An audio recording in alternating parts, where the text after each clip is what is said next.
तर काही आम्ही सध्या जांभळं खायला जात आहे.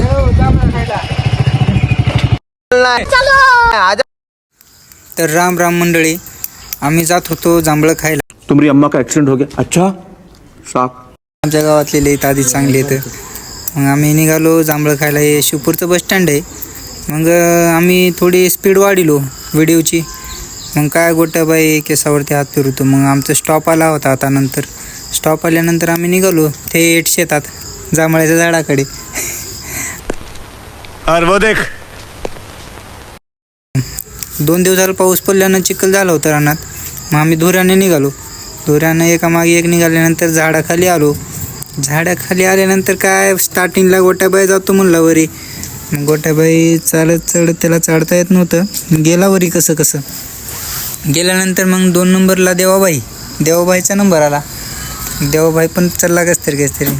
मला तर चढताच येत नव्हतं.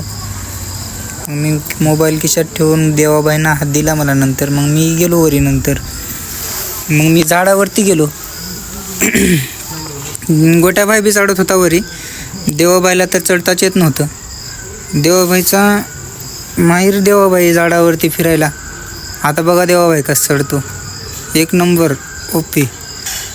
ही जांभळं दिसले का तुम्हाला. हा असतो जांभळाचं झाड. हे खायला ना एक को सूंघ लेते हैं. क्या माल है यार. ते मग देवाबाई तर काय 1 नंबर झाडावरती फिरायला. हा बघा कसं फिरतो. मग देवाबाईनं घेतला मोबाईल. देवाबाई दाखवत होता. मग हा बघा ये पहला लंगड़ा है जो लंगड़ा नहीं है. वरी मच. नंतर खाली आला देवाबाई. खाली आल्यानंतर गोट्याबाईंना त्याला खायला दिले जांभळं खालीच. तू जा म्हणला खाली त्याला. मग आम्ही निघालो होतो. आमचं झालं होतं. आम्ही जांभळं खिशात भरून घेतले होते. खाल्लं पण पोट भरून. मग आता काय सध्या निघालो आलेल्या वाटेनं परत. मग काय माती लागल्यानंतर पाय घाशीत निघालो. मग घराकडे गोट्याबाई बोलत होता.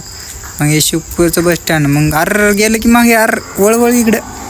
मग हे शिवपूर आलेल्या जिथून आलो तिथंच गेलो आम्ही. नंतर आमच्या गावचं पावसानं नकर रोड खराब झाला होता.